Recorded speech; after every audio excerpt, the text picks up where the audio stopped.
On today's show, 6 games into the season, is it time for a DTR? Define the relationship between the Mavericks and Christian Wood and the Mavericks coaching staff.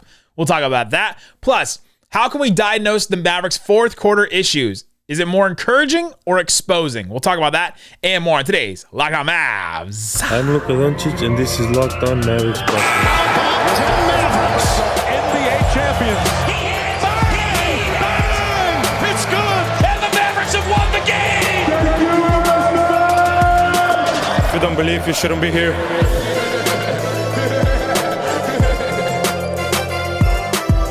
And welcome. You are locked on to the Dallas Mavericks. My name is Nick Angstadt, media member and NBA channel manager for the Locked On Podcast Network. Thanks for making Locked On Mavs your first listen every day. We are free and available on all platforms, including YouTube. But the best way you can help us grow the show is to comment anything below. Let us know, what do you expect to happen with Christian Wood? Either he gains more trust and time, he gets traded, or everything stays the same and we just deal with this back and forth kind of thing. Let us know in the comment section. What do you think happens with Christian Wood throughout the season? Today's episode is brought to you by LinkedIn. LinkedIn Jobs helps you find qualified candidates you want to talk to faster. Post your jobs for free at linkedin.com/LockedOnNBA. And joining me, as always, my co-host, writer, and contributor at Mavs.com. The Woody Wonder, the One More Thing King. What you got for me, Isaac Harris? That's a weird nickname. Just got back from trick or treating with the kids.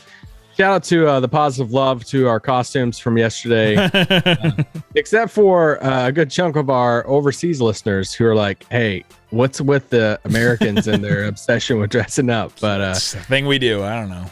Yeah, just took the kids out, got some candy. My kids are like super young. They're like toddlers. So now I'm like, what do I do with the candy? Because I'm not gonna, you can't just give it to them all. I'm not just going to give my son like 14 Snickers and I also don't need it, so I don't want to eat it. And so now I'm like, all right, cool experience. There's places where you can donate candy. I've seen that in a lot of different places where you can donate candy if you have a bunch that you don't want. Interesting. So I'm just gonna give all this. Okay. Hey, donate to somebody that didn't get candy, or can't go trick or treating, or like I don't know. I've heard of that before. Let us know in the comments. Let us know if you know a place on Twitter. DM Isaac and let him know where he can donate his candy. And I'm sure other people are looking for that as well. On today's show, Isaac needs to get rid of his candy. Such weird phrasing. On today's show, let's talk about Christian Wood and the Dallas Mavericks, because we're 6 games in, and it kind of just seems a little weird. There's been some weird comments from Jason Kidd that I referenced on the show over the weekend. We'll revisit those, and we'll just talk about how it seems like his role has kind of waffled back and forth, and he's gone from scoring 25, 23 points a game the first 3 games to now like 11, and 5 points last couple of games. Like what's going on with Christian Wood? What's his role with the Dallas Mavericks here at this point? And then we'll talk about some of the fourth quarter issues for the Mavericks. They've had leads in every single fourth quarter this season. They're 3-3. They've blown some leads. Are there collapses? And just that they've had leads, is it more encouraging or exposing? We'll talk about that later. Let's get into Christian Wood though, Isaac Harris. It seems like right now, just 6 games into the season. It's not a big sample size yet. But it seems like Mavs fans are frustrated with Christian Wood's current role. They wanted him to start. They wanted him to, have a bigger role. Expected him to come in and be this big offseason addition that they made, and expected him to have a bigger impact. It seems like Mavs coaches are kind of on the other side. They're very tentative. Like, we don't trust him yet. Let's keep it, arm's length. We'll put you in this role, and you're going to stay in this role, and we're not going to expand it anymore, really. We'll let you close a game, kind of. But outside of that, we're holding it there. And it seems like Mavs players are just, like, stuck in the middle of it, where it's like sometimes they try to get Christian Wood involved in the offense. Sometimes they're just like, all right, we just got to do our own thing and stop, like, force-feeding this. It's not like it doesn't seem like there's a hierarchy where they think, okay, if Christian Wood's on the court and Luka's not, he's the number one. It doesn't seem like that at this point. So it seems like that's where everybody is in this. Yeah, I mean, we were talking right before we hit record, like how do we like kind of, I don't know, brand this segment with Christian Wood? Because it's not drama, right? Like I brought up that word and you were like, no, it's not drama. And I agree. It's not. It's not drama. I don't even know if it's like tension. And that's why we kind of just landed on this. Determine the relationship. What are they? Are they mutually exclusive, right now? Are they kind of looking around as both parties kind of looking around saying Mavs, I don't know, is this working out? Christian Wood kind of looking around at other teams saying, is there other situation? Like, what are they? What is their relationship right now? Because you even go back to where I feel like it's important that, we're 6 games in, but it's also important. And you see some national people like KOC from the Ringer. It's like, this is the most talented guy, Luka's ever played with. Why is he not starting? So he's become this kind of like polarizing Mavs player within the fan base. He's been a polarizing player. He did not become it. He is born into this. But go back to whenever they acquired him. They acquired him for the super low cost. And that was when at the time we were sitting there on this podcast saying, let's just hold the brakes a little bit, because, it's not just on-court production that I'm trying to build an opinion off of, or some take on this podcast where somebody's giving me heck like, oh man, look at all your Christian Wood stuff. Sometimes, believe it or not, sometimes some of our takes or opinions is based off some conversations. And it's like, they didn't give up a ton for Christian Wood. Okay. It was this buy low, prove it. Let's prove it to each other. Let's just see what we have. And while a good portion of people was already anointing him as he's the next KP, he's the second best player, hands down, he's for sure going to start, all this stuff. It's like, Dallas didn't view him that way. Like they just saw the opportunity and said, hey, we're going to swing for him. Let's see what we have. And then news trickled out that, hey, he's going to come off the bench. And that was the first weird stuff that started happening, because then media day happens. And that was just weird. No matter if you knew about it or not, if you knew that he was not going to start, that's kind of weird to like play that up on media day and like make a joke about it and like cause some like, it's like, oh, did he really just find out and all this stuff? That he didn't. He found out in our interview with him. That was before. And it's just, and it's, so it started off kind of weird because there is a lot of other stuff in the past of like, off the course stuff and fits with teams and all this stuff. And he comes in here and it's like, the talent this guy has. And then he starts coming off the bench and you see what, the Mavericks are saying and what they want for him coming off the bench. But he also wants to be an all-star. And it's just, it's been an odd pairing relationship, but it's not drama, or at least not like yet. But I will have to say, I thought Jason Kidd's comments over the weekend were definitely something that raised my eyebrows of, oh, okay, we're making some of this at least a little bit public now. So if you missed the episode, it was the post-game episode after the Thunder game. You can go listen on the podcast. You can go watch on YouTube. I did a solo show breaking this all down. I was there. I sat, in the presser when Tim McMahon was asking these questions. Callie Kaplan and Jason Kidd goes, you guys haven't asked the question I've been waiting for. We're like, hold on, wait, what's the question you were waiting for? So here's how it went down. So after the Thunder game,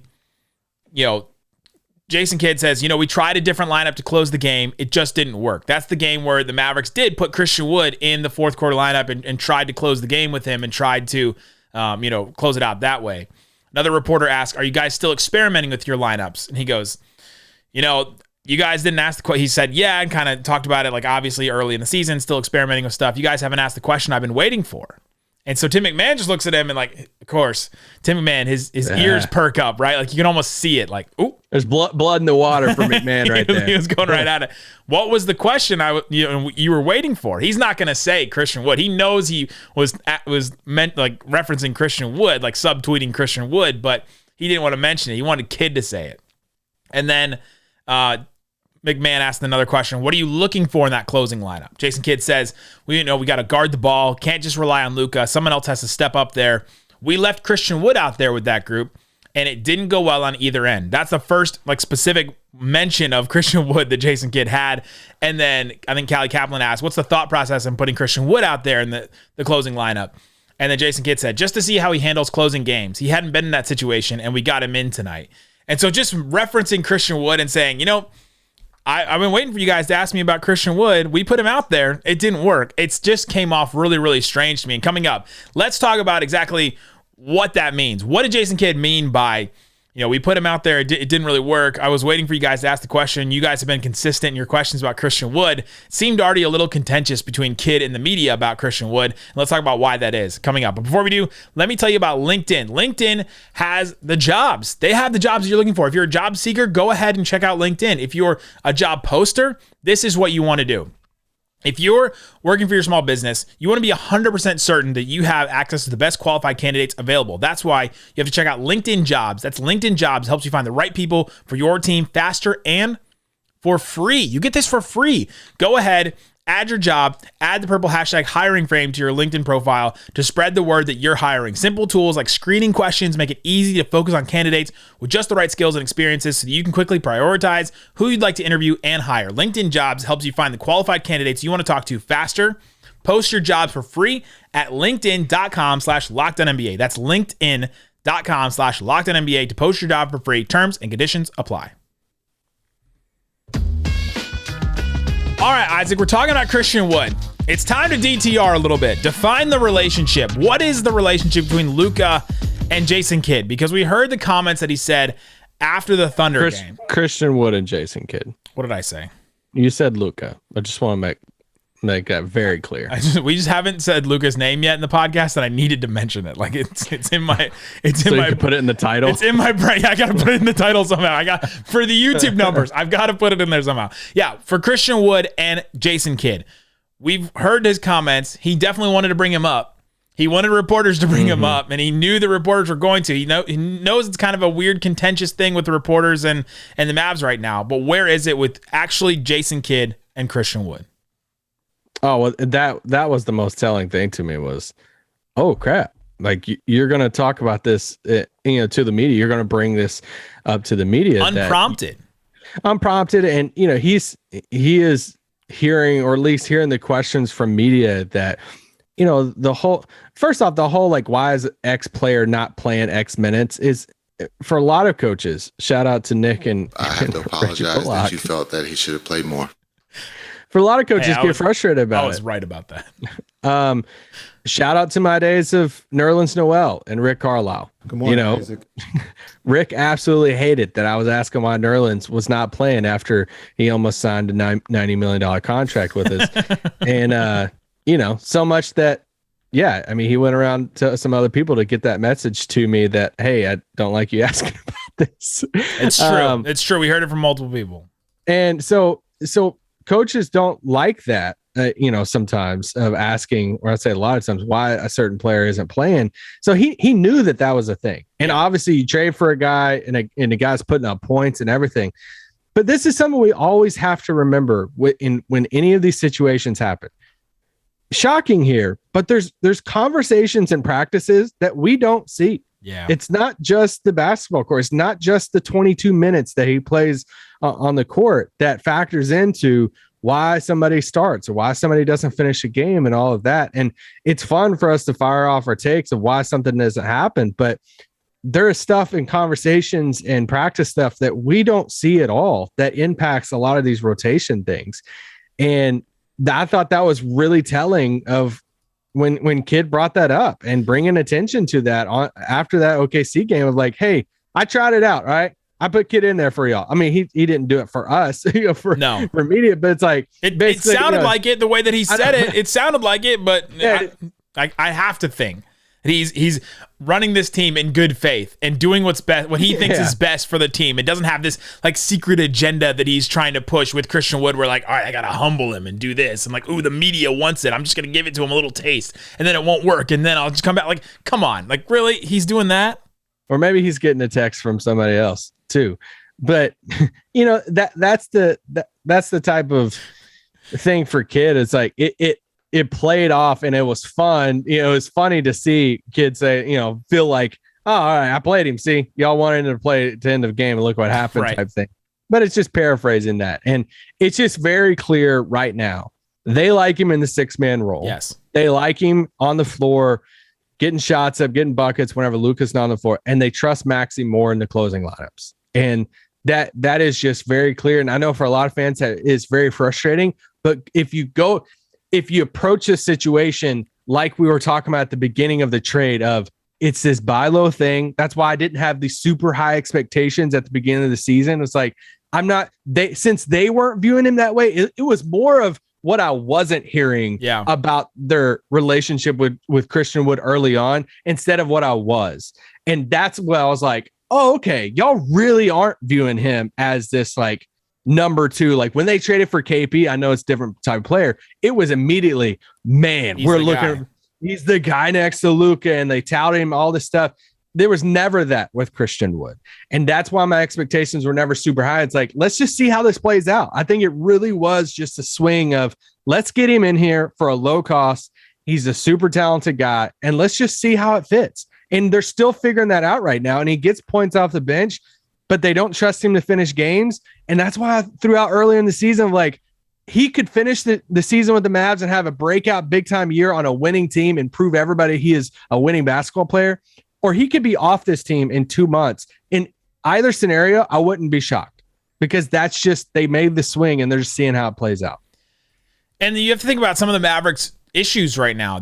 They have the number 1 offense in the NBA right now. They're playing efficient offense. And part of it is because Luka's just playing out of his mind. Their defense has to catch up. They're number 1 in the NBA in offensive rating. I think they're 18th or like in the 20s in defensive rating right now. They're still trying to figure out defense, and that goes into some of their fourth quarter issues we may mention today. But with Christian Wood, he's been pretty solid so far. But we knew this was going to be a ramping up process. And considering what the Mavericks' issues have been, of course they're going to play Maxey a little bit more than Christian Wood because of what they're trying to focus on. Like, all right, we got to get our defense right. Well, let's play our 3 best defensive players in the Bang Bros and Dorian Finney-Smith, Luka, and Reggie Bullock and Maxey. Let's try and get that tightened down and figure that out first in these opening games before we really dive into this. All right, let's make Christian Wood this big focal point of our offense that's already working and pretty efficient, and instead and hurt the other end of it.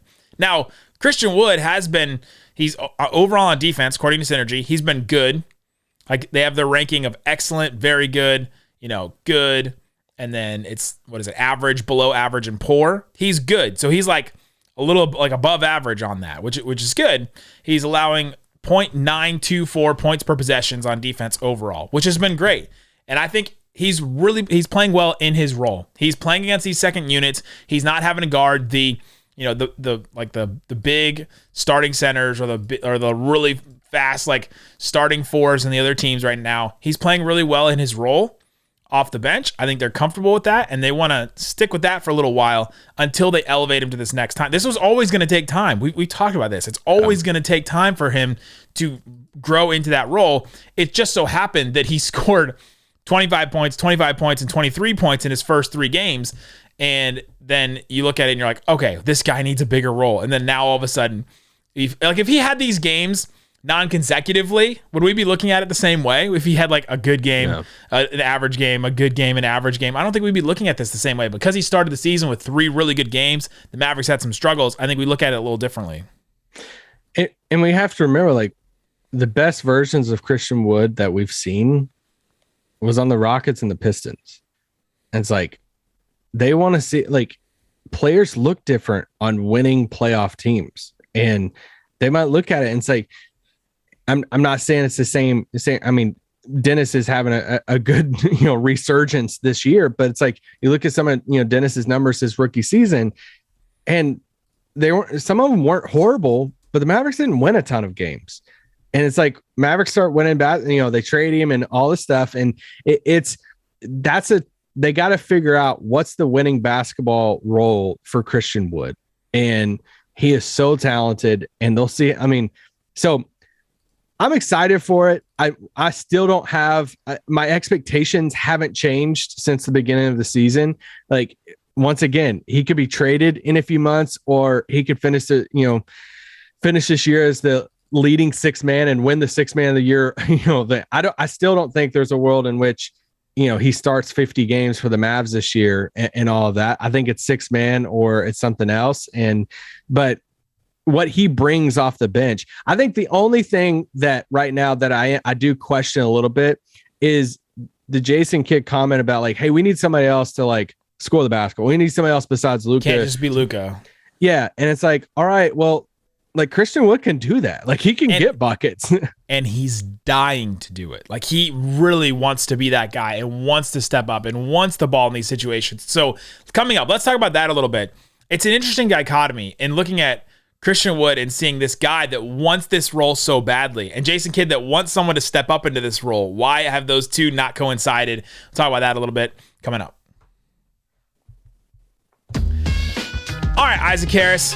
Let's continue our conversation with Christian Wood. I think we're having a good conversation. Let's push the fourth quarter stuff a little bit later. We talked about that a little bit yesterday. There's this interesting dichotomy with Christian Wood and Jason Kidd right now. Jason Kidd has said in multiple post games, we got to have somebody else besides Luka step up. We've got to have somebody else take control or like produce or do something with Luka. It can't just be all Luka, because it has been all Luka so far. Christian Wood is a player that wants that. He's in a contract year. He's playing on a winning team for the first time. He sees his opportunity. Anytime he gets the ball, you can just tell. Like I'm taking it up myself. All right, I'm taking this shot. I'm doing this. I'm confident. I'm being me. Like I'm scoring. I'm gonna do this. You can see his confidence. And you kind of, I don't know if you see that confidence in Tim Hardaway Jr. when he takes his shots, but in Dinwiddie, you haven't really seen it as equally as you've seen it with some of these other guys. And so you look and you're like, well, they want somebody to step up. Why aren't they allowing Christian Wood to just step into that role? Because he really, really wants it.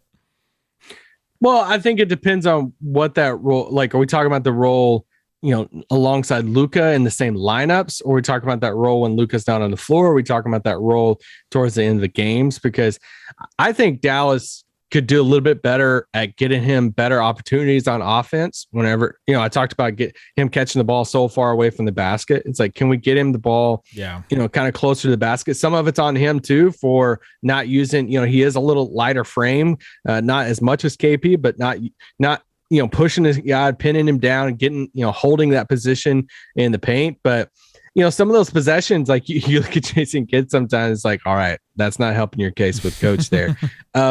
Christian Wood has at the top of the key, and it's like step back 3. And it's like he's shooting, a good percentage, shooting 56% from 3 this year. I mean, it's pretty dang good. He's got an excellent rating in spot ups on Synergy right now. And he's 14% of his plays have been spot up shots, which is incredible. He's 1.9 points per possession on his spot up shot so far, which it's a lot of threes, but he's really shooting well.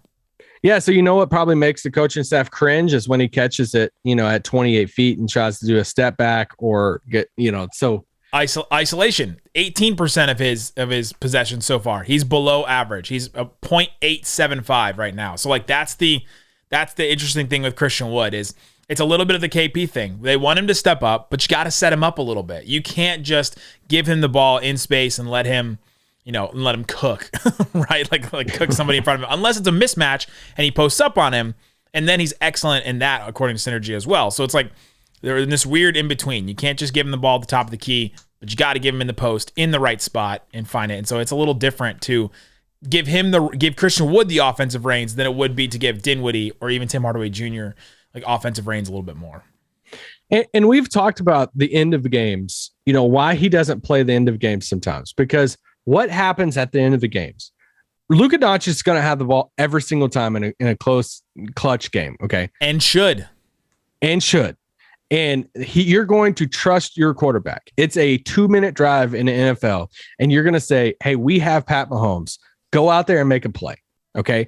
And for Luka, they're either going to do ISO or they're going to bring the high pick and roll up for him and say, all right, now get off that pick and roll and now make your choice. He's going to get to the basket. He's going to do a step back, or he's going to get to the paint. They're going to, close in. He's going to hit one of the guys, Reggie, Dorian, Maxey, whoever it is. The thing is with Maxey over him is all they're asking the 5 to do at that point is to just stay in your spot. Yeah. You have a specific spot there, stay in your spot or spot up after setting the pick. You're not asking the 5-man. You're not asking anybody else to do ISO, to do step backs, to do anything else. This is Luka's time. So they're looking at it saying, all right, who do we want in that designated spot, that very defined spot? We would rather have Maxey, who can shoot, in their mind, probably just as good from 3, but he's a much better defensive player. And Maxey is a much better defensive player than Christian Wood. So that's why they trust him. Maxey's been in the system for a long time. So that's why I'm not shocked at all. That's why I brought up the whole thing of like Maxey versus Christian Wood minutes, because it makes sense why they have Maxey out there. I am so curious to see how Christian Wood still feels about this 3 weeks from now. Yes. 4 weeks from now. He still says a lot of the right things. There's a few things here and there. The pouting comment was a little weird. It's like, I could be pouting right now, but I'm not. Like, there's a few things.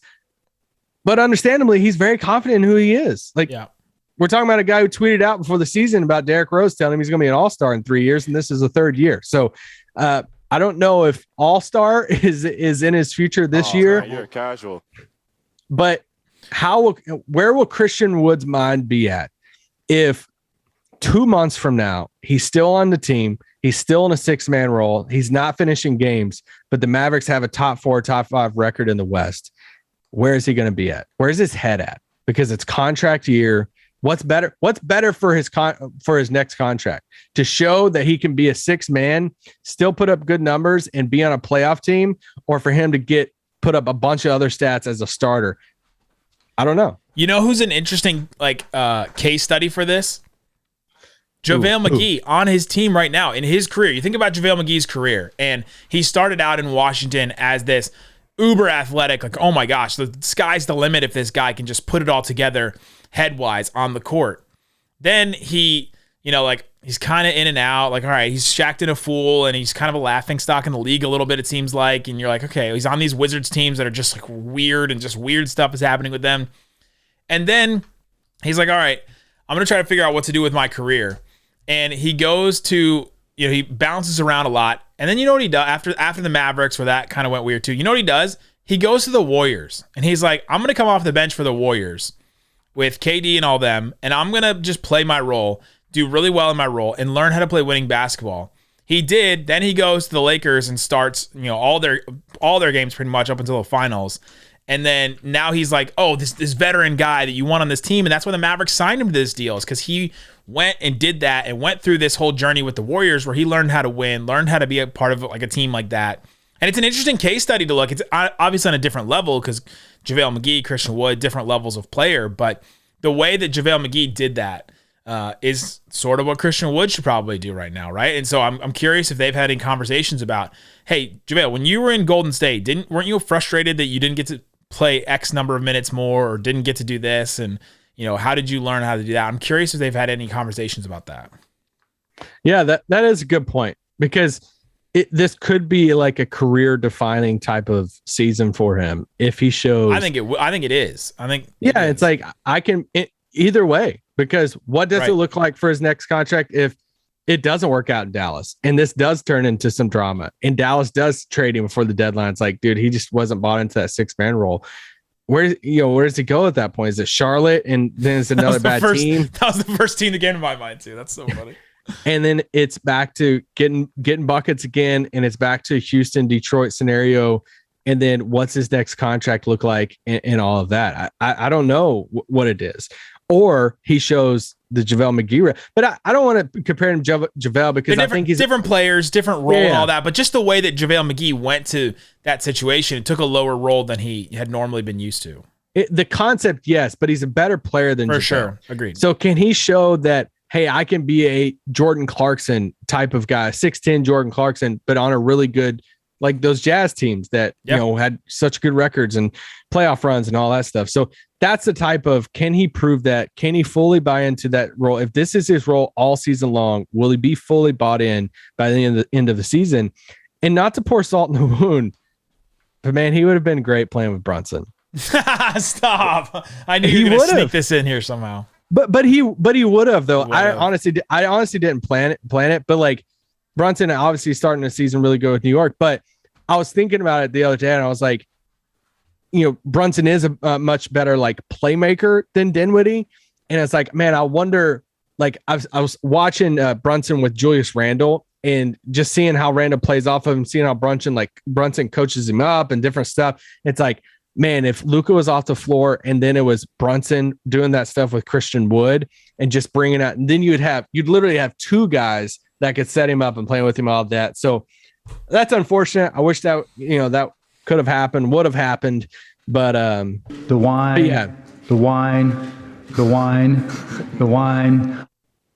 Christian Wood continues to be one of the most the polarizing player for Dallas this season. And I think it's still going to be a thing that's going to divide some of the fan base. And, when he comes out of the game, there's going to be games that they take Christian Wood out of the game in the fourth and they lose. And there's going to be a portion of people that just throw a living fit about it. There's going to be games he has 5 points. There's going to be games he has 20. I think he's going to have some 30-point games, and we're all going to freak out about it because he's that talented. But we have to remember, it's not just what happens on the floor. There's practices, there's conversations, there's all the other stuff that factors into playing time and roles. Thanks for making Locked On Mavs your first listen today. Now go make your second listen. Locked On Sports today. Incredible show talking about all things sports, having interviews with hosts all across our network that cover their teams every single day so they know their teams the best. Go check it out. Locked On today. Just 22 minutes on YouTube or wherever you get your podcasts. Guys, thanks so much for listening to Locked On Mavs. Peace out. Boom.